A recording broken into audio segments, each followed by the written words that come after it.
एक महिला रोज थानक में जाकर 3 सामायिकें कर रही है और मंदिर में जाके भगवान की पूजा कर रही है। थानक में सामायिक की और सामायिक करने के बाद अपने घर आई और घर आकर देखा कि बहुरानी कांच का डिब्बा उतार रही थी, अचार का, तेल का अचार था। सो कांच का डिब्बा, कांच का टिफिन थोड़ा सा चिकना भी हो गया था और बहुरानी नई नई थी, शादी हुए कोई 6 महीने हुए थे, काम करने की ज्यादा आदतें भी नहीं थी और वो अचार का डिब्बा कांच का हाथ से उतार रही थी और अचार का डिब्बा फिसला, कांच का था, नीचे गिरा, टूट गया, फूट गया, कांच बिखर गया, अचार की कैरियां बिखर गई, मसाले बिखर गए, तेल के छींटे दीवार पे जाके लग गए। इधर तो बहू के हाथ से अचार का डिब्बा फूटा और इधर सासू मां सामायिक करके घर में घुसी और जैसे ही सासू मां घर में घुसी उसका पांव अंदर रखना हुआ और उसका डिब्बा फूटना हुआ। कांच का तो डिब्बा फूटा, सासू मां का तो माथा ही ठनक गया। जब से आई नुकसान, तूने हमारे घर में किया क्या पता नहीं, तुम्हारी मां ने तुम्हें कुछ नहीं सिखाया, आई तब से नुकसान नुकसान नुकसान, इसके अलावा तुम कर क्या रही हो, जब देखो तब नुकसान। उसने कहा मम्मी सॉरी, भूल क्या सॉरी, रोज एक नुकसान करती है। हाका हुका करने लग गई। एक घर में महिला न तो मंदिर जा पाई, न संतों के यहां जाके सामायिक कर पाई, उसके घर में भी बहू के हाथ से ऐसे ही अचार का डिब्बा गिरा, कांच का टिफिन गिरा, नीचे गिरा, टूटा फूटा, कांच बिखरा, कैरियां बिखरी, मसाले बिखरे, तेल के छींटे दीवारों पे लगे और बहू ने कहा मम्मी सॉरी।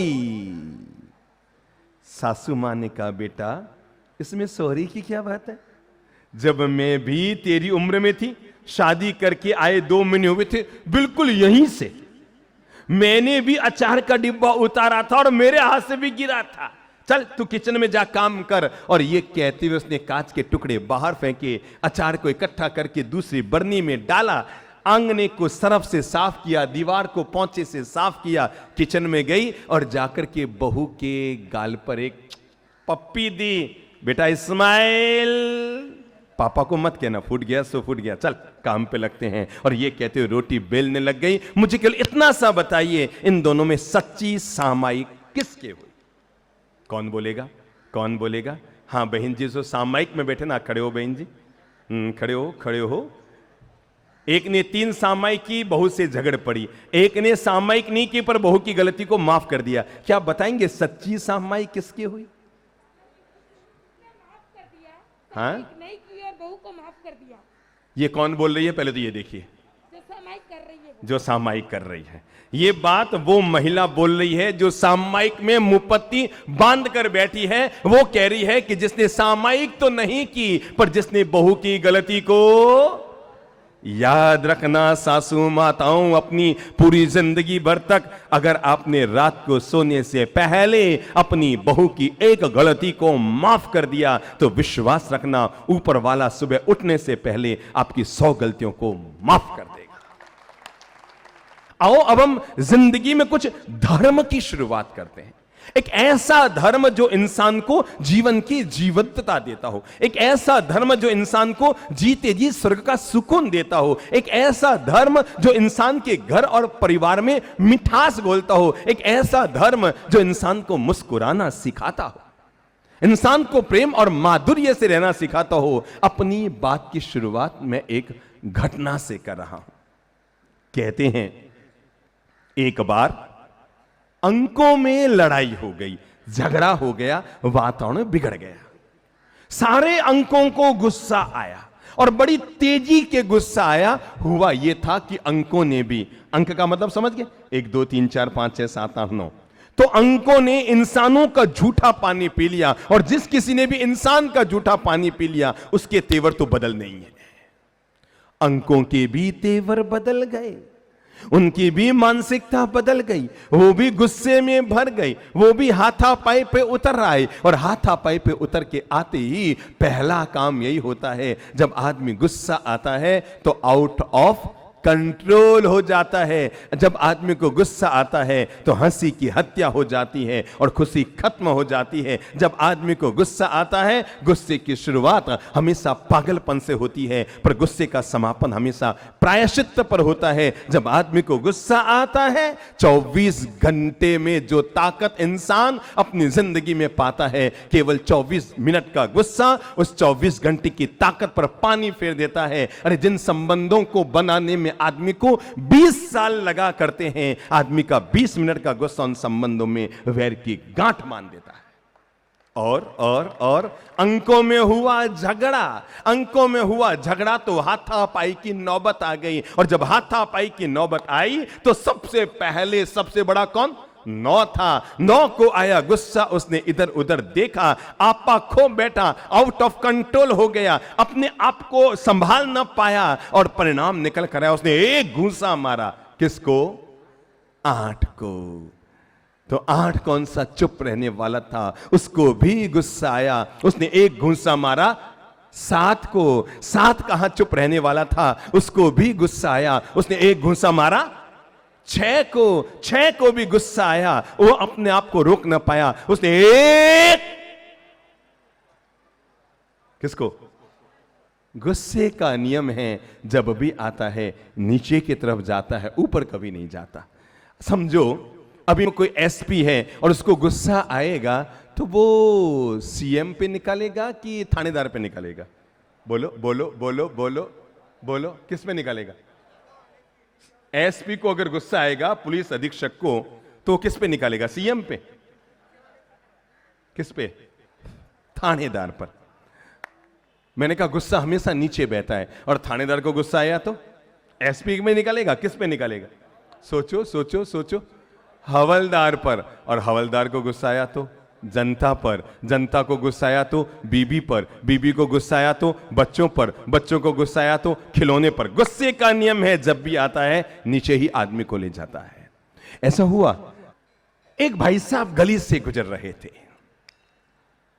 कोई नया मकान बन रहा था, लगभग बन गया था, गृह प्रवेश भी हो गया था, पर ऊपर मकान के छत की जो बाउंड्री थी वो बन रही थी। और संयोग से एक पत्थर मकान की ऊपर की छत पर कॉर्नर पे रखा हुआ था। कोई पंछी बैठा होगा और वो उड़ा और पत्थर गुड़का और नीचे आके गिरा।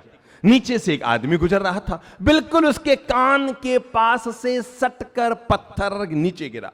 उसे लगा कि अगर 1 सेकेंड की चूक हो जाती, 1 इंच की चूक हो जाती तो मेरी मौत तय थी। अरे ये पत्थर मेरे सिर पे गिरता तो मैं मर जाता। बिल्कुल कान के पास से ऐसे कंधे से सटकर पत्थर नीचे गिरा, वो बच गया। पर उससे भयंकर गुस्सा आया, पता नहीं कौन सा बेवकूफ मकान मालिक, उसने पत्थर उठाया और सोचा जाऊंगा और इस मकान मालिक का सिर फोड़ दूंगा।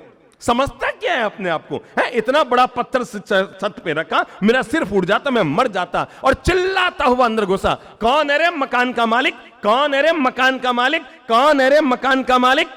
चिल्लाता हुआ अंदर गया, पहली मंजिल पार करके दूसरी मंजिल पर चढ़ा। और जैसी दूसरी मंजिल पर गया तो उसने देखा है कि 120 किलो का पहलवान यूं यूं यूं यूं यूं यूं दंड मुद्गर कर रहा था। उसने कहा बोल क्या बात है, क्यों आया?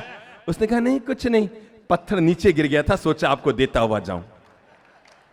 गुस्से का नियम है, जब भी आएगा, जब भी आएगा नीचे की तरफ। और परिणाम यही निकला, 6 को आया गुस्सा, उसने मारा 5 को, 5 को आया गुस्सा, उसने मुक्का मारा 4 को, 4 को आया गुस्से, उसने मुक्का मारा 3 को आया गुस्सा। कहानी बड़ी मनोवैज्ञानिक है, इसका अंतिम परिणाम 3 को आया गुस्सा, उसने मारा, सोचो सोचो सोचो, 4 को मारा कि 2 को?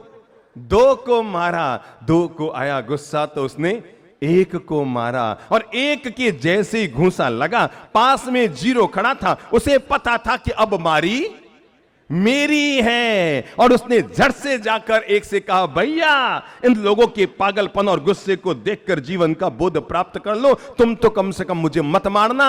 और ये कहते हुए एक ने कहा, चिंता मत कर, इन सब की दुर्गति को देखकर, टूटे हुए दांतों को देखकर मैंने जीवन की सीख ले ली है कि जिंदगी में मरने मारने, हाका हुक्का करने, हो हल्ला करने, गुस्सा चीखने चिल्लाने का जिंदगी में कभी परिणाम नहीं आता। जिंदगी में जब भी इंसान को परिणाम मिलता है तो उसके प्रेम भरे व्यवहार का परिणाम मिलता है। चल तू मेरे पास आ। और ये कहते हुए एक ने जीरो को अपने पास बुलाया, गले में हाथ डाला, आई लव यू ये कहते हुए गले में हाथ डाल दिया। परिणाम क्या निकला?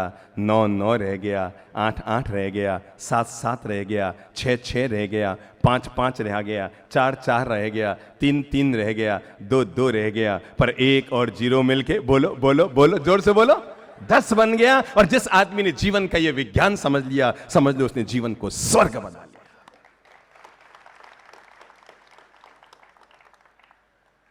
आप ही सोच सकते हैं कि 8 और 9 अगर सगे भाई हैं, अगर वो लड़ पड़े तो जिंदगी में कितना खोएंगे। 9 भी अपने दांत खोएगा, 8 भी खोएगा, 7 भी खोएगा, मन की शांति भी खोएगा, प्रेम भी खोएगा, मिठास भी खोएगा, वैर की गांठ भी बांधेगा। और वहीं इंसान अगर एक दूसरे के करीब आएगा, एक दूसरे से मिठास से बोलेगा, मुस्कुरा कर बोलेगा, प्रेम और माधुर्य से बोलेगा, तो मेरे भाई सोचो, सोच सोच कर सोचो, सोच सोच कर सोचो कि आदमी कितनी जगह बना पाएगा, कितना प्रेम भरा जीवन बना लेगा, कितना जीवन में माधुर्य घोल लेगा, कितनी जीवन को उत्सवपूर्ण इंसान बना लेगा।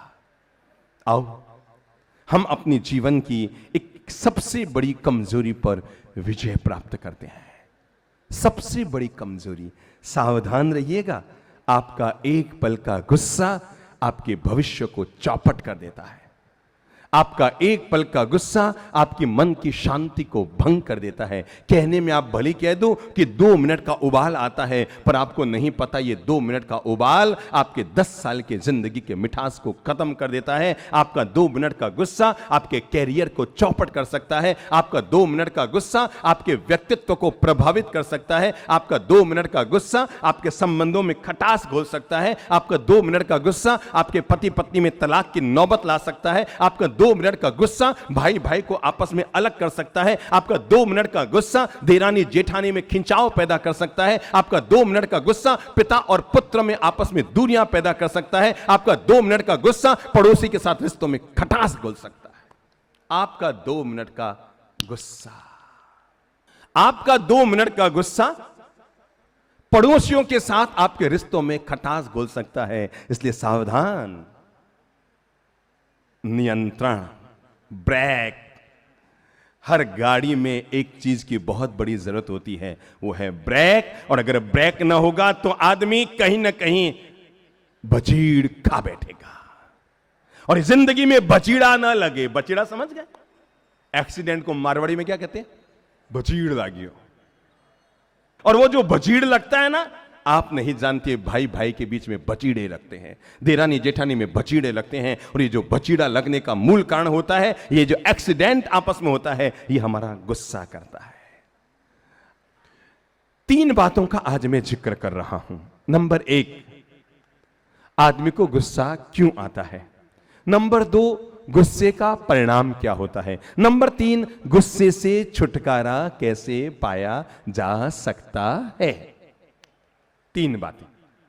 अलग अलग तरह के लोग होते हैं। कुछ लोगों को मामूली गुस्सा आता है, कुछ लोगों को बहुत गुस्सा आता है, कुछ लोगों को मीठा गुस्सा आता है, कुछ लोगों को बेहद गुस्सा आता है। कुछ लोग 1 मिनट में अपनी फूलझड़ी सुलझाते हैं, गुस्सा शांत। कुछ लोग फटा की तरह होते हैं, गुस्सा शांत। पर कुछ लोग बिना बम फोड़े, उनको लगता है जब तक हाक्का हुक्का न करें, गुस्सा आता है ना तो अपने बाप घमंडी राम को साथ लेके आता है। गुस्सा आता है ना तो अपनी मां उपेक्षा बाई को साथ लेके आता है। गुस्सा आता है ना तो अपनी बेटी हिंसा बाई को साथ लेके आता है। गुस्सा आता है ना तो अपने 2 जुड़वा बेटे वैर और विरोध को साथ लेकर आता है। गुस्सा आता है ना तो ये सारी चीजें मुफ्त में आ जाती है। मुझे समझ में नहीं आता, लोगों को गुस्सा करने का वक्त कहां से मिलता है? अरे हमें तो प्रेम करने का भी वक्त नहीं मिल रहा है, उसके लिए सोच रहे हैं जिंदगी छोटी पड़ रही है, आपको गुस्सा करने का वक्त कहां से मिल जाता है लोगों को? प्रेम से जियो ना, कितनी सी जिंदगी है। सोमवार को जन्मे, चलो जिंदगी को देखते हैं, कितनी छोटी सी जिंदगी है। सोमवार को जन्मे, मंगलवार को स्कूल गए, बुधवार को शादी हुई, गुरुवार को टाबर हुए, शुक्रवार को बूढ़े हुए, शनिवार को बीमार पड़े, रविवार को राम राम 7 दिन की ये जितना प्रवचन माला ना, उसमें तो जन्म से लेकर मरण तक सारे काम हो जाएंगे। सोमवार को जन्मोगे तो मंगलवार को स्कूल जाओगे, तो बुधवार को शादी होगी, तो गुरुवार को टाबर हो जाएंगे, तो शुक्रवार को बूढ़े हो जाओगे, तो शनिवार को बीमार पड़ जाओगे, तो रविवार को राम राम। छोटी सी जिंदगी में किस बात की जकाड़? उसी की लाइफ सुखी रहती है जो अपने वाइफ को सुखी रखता है। छोटी मोटी गलती हो गई, माफ कर दो। कब तक ढोते रहोगे? जितना सुंदर चेहरा बाहर दिखता है, क्या इंसान का मन, इंसान का नेचर, इंसान का स्वभाव, क्या वो भी उतना ही सुंदर होता है? मेरे भाई, गोरा रंग 2 दिन अच्छा लगता है, पर याद रखना, अच्छा नेचर जिंदगी भर तक दूसरों को अच्छा लगता है। आओ हम अपने अपने गुस्से को जीतते हैं कि इंसान आखिर अपने क्रोध पर कैसे विजय प्राप्त करे। आता तो सबको है, किसी को थोड़ा, किसी को ज्यादा। अगर कोई भी व्यक्ति अपने गुस्से को जीतना चाहता है, चलो मैं छोटे छोटे 5 मंत्र आपको दे रहा हूं, इनको आप जीवन में लागू करना आज से शुरू कर दो। अगर आप चाहते हैं 1 घंटे की खुशी, अगर आप चाहते हैं 1 घंटे की खुशी, तो कुछ मत कीजिए, जहां बैठे हैं ना वहां झपकी मार लीजिए। अगर 1 दिन की खुशी चाहिए तो बॉम्बे में चौपाटी पे घूम के आ जाओ। अगर 1 सप्ताह की खुशी चाहिए तो लोनावाला या किसी हिल स्टेशन पे चले जाइए। पर अगर 1 महीने की खुशी चाहिए तो किसी सुंदर महिला से शादी कर लीजिए। कितनी खुशी के लिए? 1 महीने की खुशी के लिए। पर अगर आप 1 साल की खुशी चाहते हैं तो किसी अमीर आदमी के गोद चले जाइए, ठीक है ना? साल भर खुश रहेंगे, पैसे ही पैसे में रहेंगे। 1 घंटे की खुशी के लिए क्या करो, सब बोलो तो। 1 घंटे की खुशी झपकी मार लो। 1 दिन की खुशी मुंबई में घूम के आ जाओ। 1 सप्ताह की खुशी कहां चले जाओ? हिल स्टेशन चले जाओ। 1 महीने की खुशी सोचो सोचो किसी से शादी कर लो। 1 साल की खुशी किसी बहुत पैसे वाले आदमी के गोद चले जाओ। पर अगर आप जीवन भर खुश रहना चाहते हो, जीवन भर खुश रहना चाहते हो, जीवन भर खुश रहना चाहते हो, तो प्लीज अपने स्वभाव को सॉफ्ट बना लो। आप जीवन भर सुखी रहोगे। अपने नेचर को अच्छा बना लो, क्योंकि जैसा आदमी का नेचर होता है वैसा ही आदमी का फ्यूचर होता है। आओ अपने अपने गुस्से को थोड़ा सा ब्रेक लगाते हैं, नियंत्रण करते हैं। और पहला काम अनुरोध करूंगा, छोटी मोटी बातों को नजरअंदाज करने की आदत डाल लो। जैसे आप अपनी गलती पर प्रायः नजर नहीं डालते, या तो उसे ढकते हैं या उसकी सफाई देते हैं, पर स्वीकार नहीं करते हैं। ठीक ऐसे ही जैसे हम अपनी गलती को, लोग कहते हैं गलती पे गुस्सा आता है, झूठ। लोग जो कहते हैं ना गलती कोई करे तो हमें गुस्सा आता है, झूठ। क्योंकि गुस्सा जब भी आता है गलती पर नहीं आता। अगर गलती पर आता तो हमारी गलती पर खुद को भी आता। एक चांटा उठाकर किसको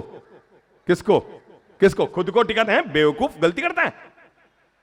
पर आदमी जब भी गुस्सा करता है अपनी गलती पर नहीं, जब भी गुस्सा करता है तो बीबी की गलती पर, बच्चों की गलती पर। और वो हमसे इसलिए खींच खाए रहते हैं। मेरे भाई याद रखना, आप घर में रहते तो हैं, पर घर के लोग आपसे उतना प्रेम नहीं करते जितना वो आपसे डर के रहते हैं। याद रखना, अगर आप प्रेम से, मिठास से हाथ जोड़कर बोलेंगे। हाथ उठाकर एक आदमी 10 लोगों को नहीं जीत सकता, पर हाथ जोड़कर एक आदमी लाखों लोगों के दिलों को जीत सकता है। और जिंदगी में जीत वो नहीं होती जो हाथ को उठा के पाई जाती है, जिंदगी में जीत वो होती है जो हाथ को जोड़ के पाई जाती है। अरे ऐसे जियो, ऐसे जियो, ऐसे जियो कि जहां पर रहो वहां सब तुम्हें प्यार करे।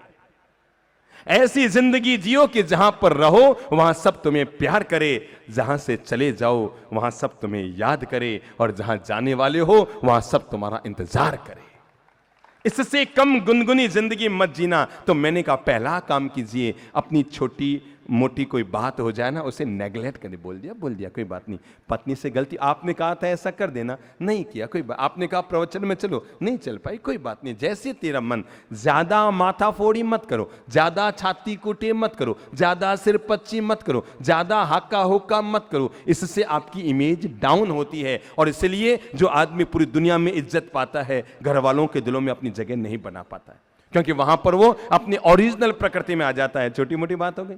एक बार क्या हुआ, एक कर्फ्यू ग्रस्त इलाके में, बहुत ध्यान से सुनिएगा, एक कर्फ्यू ग्रस्त इलाके में पुलिस का दल एसपी के साथ गया हुआ था। मामला जातीय दंगे का था, ज्यादा भड़का हुआ मामला था। एसपी खुद कर्फ्यू ग्रस्त इलाके का दौरा कर रहा था।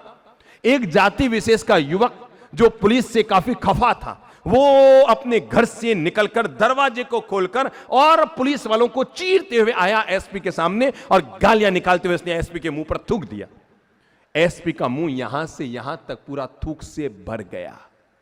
एसपी के मुंह पर थूक दिया और एसपी का मुंह पूरा थूक से क्या हुआ बोलो पूरा थूक से भर गया।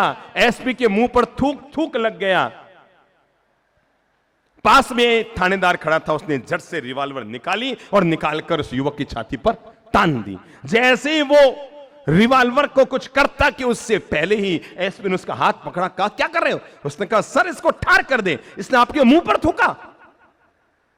एसपी ने उसके हाथ को पकड़ा, रिवॉल्वर को अपने हाथ में लिया और कहा तुम्हारे जेब में रुमाल है? उसने कहा यस सर, और ये कहते उसने रुमाल निकालकर एसपी साहब को दिया। एसपी ने अपना चश्मा उतारा, रुमाल लिया, चेहरे को पोंछा, कहा चलो आगे चलो। उसने कहा सर इसने थूका कि भैया जीवन भर याद रखना, जो काम रुमाल से निपट जाए उसके लिए जिंदगी में कभी रिवॉल्वर का प्रयोग मत करना। बस ये जिंदगी को स्वर्ग बनाने का पहला मार्ग है कि जो काम किससे निपट जाए, बोल लो किससे रुमाल से निपट जाए उसके लिए किसका रिवॉल्वर का प्रयोग मत करना। जो काम प्रेम से निपट जाए, एक बार 2 बार, आपकी पत्नी को 10 बार समझाइए, बच्चों को 100 बार समझाइए, 99 बार पत्नी को समझाओ कि ऐसा मत करो, फिर भी वो करे तो एक बार गुस्सा करो। आपने प्रेम का प्रयोग किया ही नहीं, सीधे हाथ के हुक्के पर उतर कर आ गए और परिणाम वो भी वाटरप्रूफ बन गए। चिल्लाते रहो कि होता रहेगा। आप बाहर जाते हैं ना तो वो सोचते हैं ओ छाती कूटा खत्म। नंबर 2, गुस्से को जीतने का दूसरा जो मैं आपको अनुरोध कर रहा हूं वो है मुस्कुराने की आदत डाल लीजिए। इससे आपका गुस्सा काफी नियंत्रण में आएगा। वो आपने अगर राजस्थान में कभी चले हो ना तो सड़कों पर ट्रकों पर लिखा रहता है पीछे देखो मगर, पढ़ा है बचपन में अपन ने सबने पढ़ा ना, ट्रकों के पीछे देखो मगर प्यार से, बस कुछ मत करो, गुस्सा करो मगर प्यार से। आप हाका उका कर नहीं पा रहे हैं, आप अपने नेचर को बिगाड़ नहीं पा रहे हैं, आप माहौल को नरक बनने से रोक पा रहे हैं, आप यकायक अपने आप पर कंट्रोल करने में सफल हो रहे हैं। मुस्कुरा कर गुस्सा कीजिए, आदत डाल लीजिए। किसकी? मुस्कुराने की। किसकी? अपन लोग ऐसे बैठे रहते हैं, या तो लोग मुंह चढ़ा कर बैठ जाते हैं, या लोग मुंह फुला कर बैठ जाते हैं, या लोग मुंह चढ़ा कर बैठ जाते हैं, या लोग मुंह लटका कर बैठ जाते हैं। अरे अच्छे जियो, जैसा भगवान ने सुंदर चेहरा दिया ना, नेचर भी वैसा सुंदर रखो।